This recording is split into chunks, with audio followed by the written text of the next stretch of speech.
You know what is better than this graphic, me just slapping it on stories? Showing up on video.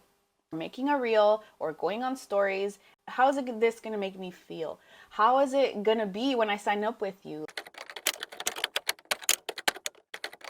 Thank you so much for being here today. So for those of you who don't know me, my name is Senya and I fell in love with social media back in 2016 when I posted things like this on my social, okay? I didn't know what content was, but I saw other people doing it. I didn't even have a tripod. I saw people, it seemed like they were making money, but I'm like, I don't know. I feel like I have to take photos and do things like this. These are my attempts. Content in the forest. That's the legit forest.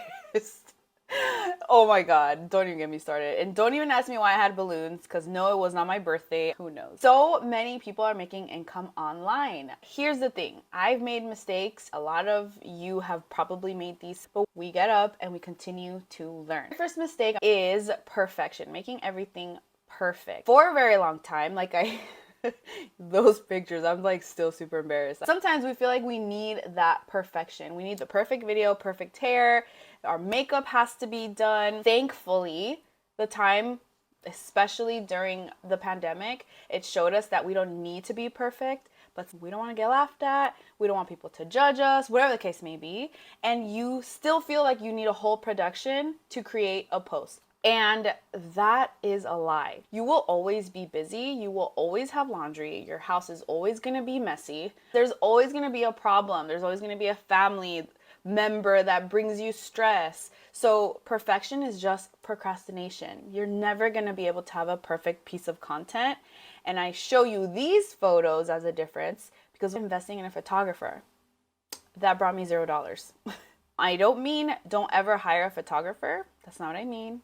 That doesn't mean that you're gonna make income with a perfect photo, with a perfect video, with a videographer. You don't need that. Instead, what you need to do is let go of that perfection. It's so liberating to just be able to take out your phone and do a video, do a post, whenever, wherever.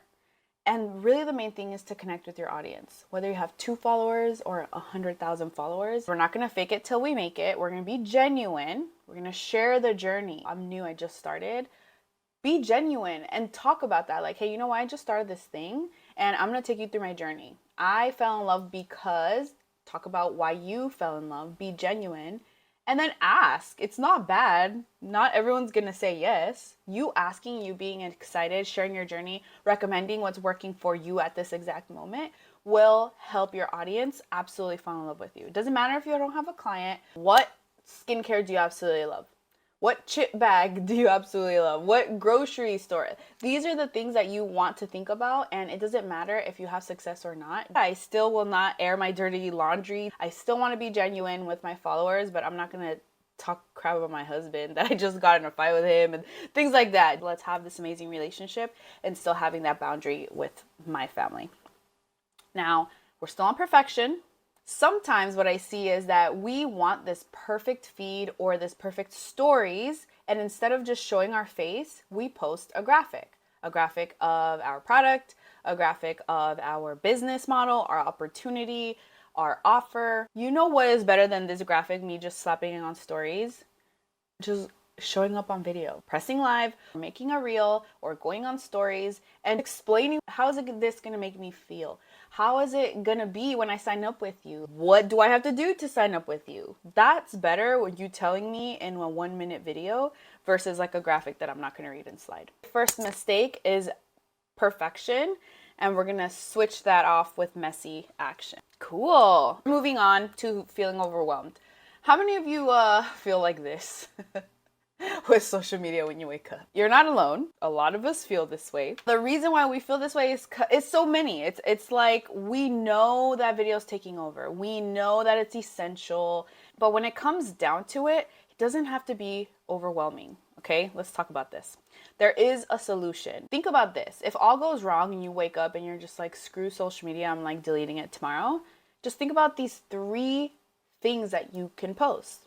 You can educate them, motivate them, and then sell. Screenshot this. You're going to educate, motivate, and sell with your posts. Number one, the one way that you can do that is commit to doing what you can do. So if you literally cannot post every single day, don't.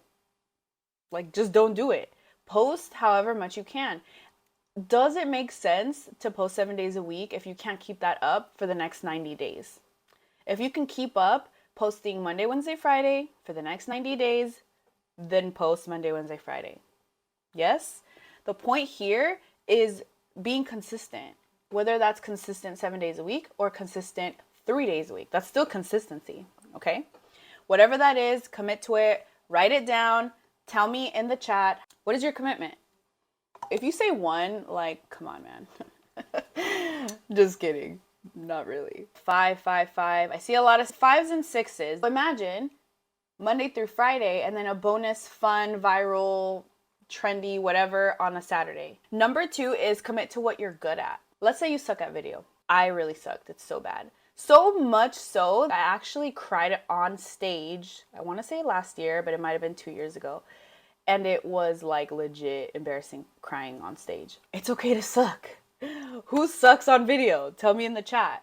Do what you're good at. So if you're not very good at video, if you're going to commit to 5, why don't you do 2 videos? Maybe you're really good at taking photos. Maybe you're really good at writing. You know how to write a story, so maybe you can do a carousel or you can do quotes. Dominate that. Be good at that. Number 3, like I said, make shareable content. So what goes viral?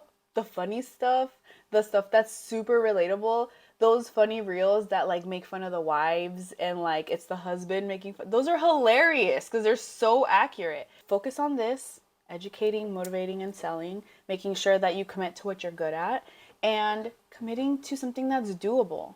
And obviously get outside of your comfort zone. Mistake number 3, which is chasing virality. I'm going to tell you a little scenario. Everyone wants to go viral.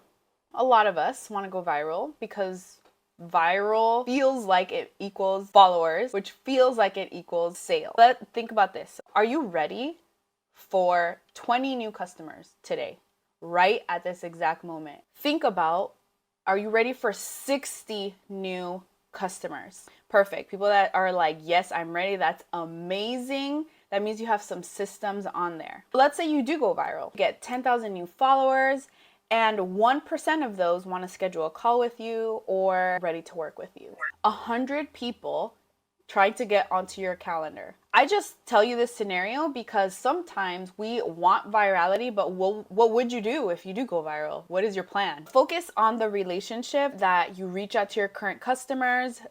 Which one of your customers started with you since the beginning of your journey? If you've been doing this for 2 or 3 years, do you still have customers that have been with you from the beginning? And if so, that means continue treating them the way that you treat your new customers.